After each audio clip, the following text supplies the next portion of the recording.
Mohammed alJabry wanted to save his cancer-stricken grandfather. That meant getting the 69-year-old out of one of the world's most overlooked war zones, Yemen. It would require venturing through a country alJabry barely recognized after years of living abroad. Yemen has been decimated by the conflict pitting Saudi Arabia against rebels linked to Iran. From his adopted home in Amman, Jordan, alJabry surveyed the grim options. People-smugglers ply the narrow sea route from Yemen to Djibouti in Africa. Those who are desperate enough sometimes risk a treacherous crossing of the heavily fortified land border with Saudi Arabia. Read a quick take on Saudi Arabia's quarrels with its neighbors. But there's really just one practical way a coveted seat on Yemenia, the national carrier. Long after other airlines gave up, Yemenia's aging fleet is still intermittently flying. But getting a reservation is sort of a mafia these days, alJabry said. His odyssey casts light on a war that bears the signature of Saudi Arabia's young crown prince. Mohammed bin Salman has grand plans to diversify the kingdom's economy, reform its religion, and build a high-tech city from scratch in the desert. Yet after almost 3 years of bombing, he has little to show from his U.S.-backed campaign in the Arab world's poorest nation. It's also a conflict that gets scant international attention.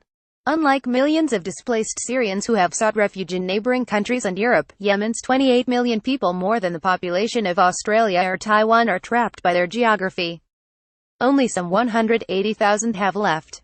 For those who can't, the toll is growing. In addition to at least 14,000 people killed or wounded, aid agencies are increasingly alarmed by the spread of malnutrition and risk of famine. Nearly 1 million people have contracted cholera, and 3 million are internally displaced. Expensive ambulance Yemenis, even those in urgent need, have few options for medical help. So Yemenia flights often double up as an expensive ambulance service for those lucky enough to get seats. alJabry's story begins in Amman, where the 22-year-old had been studying since before the war, and now works at a shipping company. His parents joined him there, unintentionally, after the conflict broke out. They'd meant to make a brief visit to see their son during an Islamic holiday, but they got stranded when the airport in Yemen's capital, Sana'a, was closed to civilian traffic, blocking their return flight. Jordan is among the few regional countries where Yemenis can achieve official status as refugees via the United Nations. alJabry's grandfather was stuck back in the capital, Sana'a. The city of 1.9 million has come under heavy bombardment. Its airport is still closed and was bombed by the Decimated coalition this week. The nearest functioning one was a day's drive away, in Sayun. alJabry knew his grandfather wouldn't manage that journey alone, so he decided to go in and retrieve him, ignoring pleas from his parents. In August, he went to the Yemenia office in Amman, telling them he needed to travel urgently.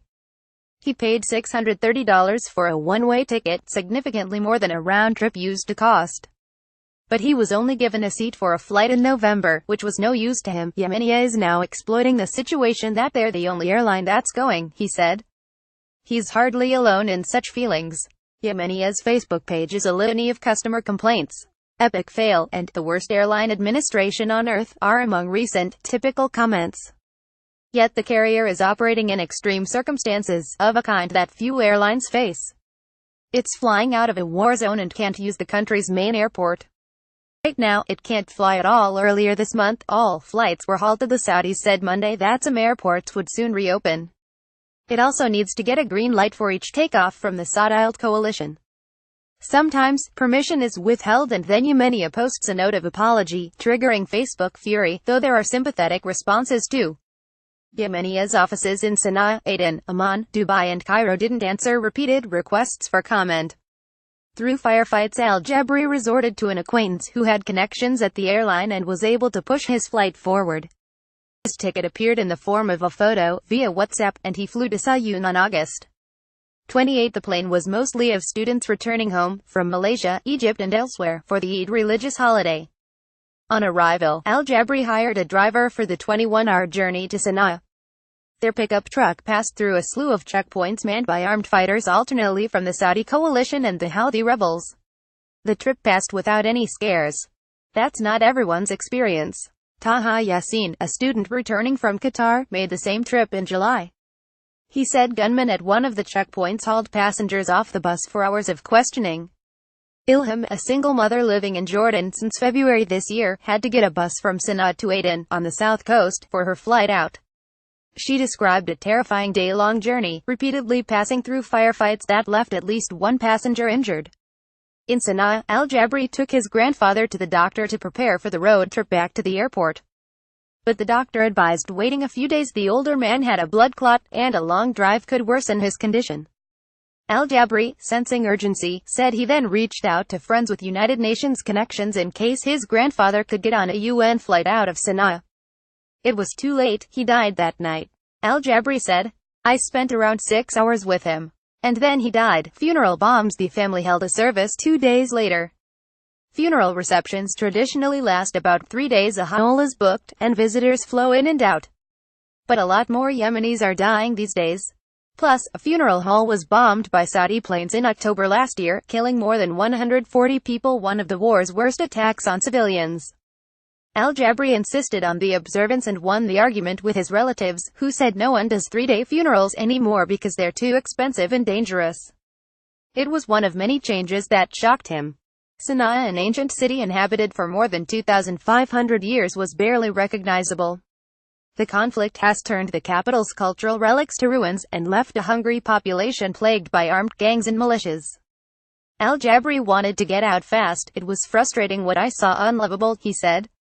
"You see your family and everyone's poor, everyone's fed up, they don't do anything, they don't work, they don't have salaries. They don't have anything to live for." He has people till mourning his grandfather. alJabry called his contact at the Yemeni office in Amman, saying he needed a one-way ticket out. He was told he'd have to buy a round trip, even though he had a residence permit in Jordan. The contact said he would reserve a seat on a half-empty flight a few days later. Yemenia couldn't get a permit from the Saudis that day, and the flight was cancelled. The contact said he'd book alJabry on the following Friday, then called back, "I'm going to be honest with you, I couldn't manage to get you a seat." Standby was a possibility, but with a 21-hour drive involved, alJabry didn't want to risk it. He resorted to another connection, a businessman in Amman who reserves Yemenia seats in bulk, then resells for a commission. He has people in Sana'a who showed up to collect the cash. alJabry said, "I was so desperate, I had to leave. And he did at a price: $630 for the ticket, $150 for the middleman's cut, 10,000 Yemeni riyals in airline penalties, another 200,000 riyals, $800 for a truck driver back to Sayun, and 12,000 riyals for a night at the Sayun Plaza Hotel, where he joined dozens of passengers waiting for the flight." alJabry's family is prosperous by Yemeni standards.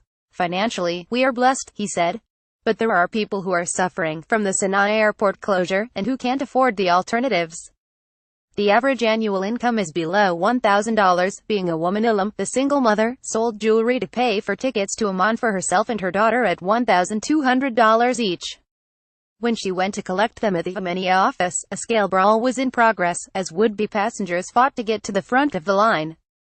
They were all men, so took advantage of the differential treatment that women sometimes get in conservative Muslim societies. "Being a woman, I wouldn't get into such fights," she said. "I walked straight to the front." The Sayun airport was bustling with soldiers when alJabry got there. He brandished the WhatsApp photo of his ticket. His plane was of people traveling to work in Jordan and Iraq and families headed further afield, including to the U.S. That journey's getting harder. Yemen is one of the countries included in President Donald Trump's travel ban. After takeoff, flight attendants announced that no food or drink would be allowed into Jordan, because of Yemen's cholera epidemic.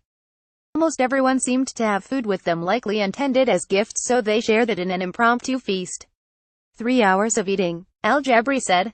Yemen Airways at Sana'a Airport, another planet. When they arrived in Amman, the plane taxied far from the terminal, and passengers were decanted into 3 buses. In scorching summer heat, officials wearing gloves and face masks inspected each vehicle for traces of food or cholera. "Like we came from another planet," recalls alJabry, recounting the whole story in late September outside a kebab stall in Amman. He has no plans to go back to his home country anytime soon. But the treasure hunt for Yemenia tickets is still on, and now alJabry, as someone who managed to get one, has become a recourse for others. "Just 2 hours ago, a guy called me. He said, 'Remember the guy who booked you the tickets to Sayun? I need 3 tickets for my father and his friends,' alJabry said.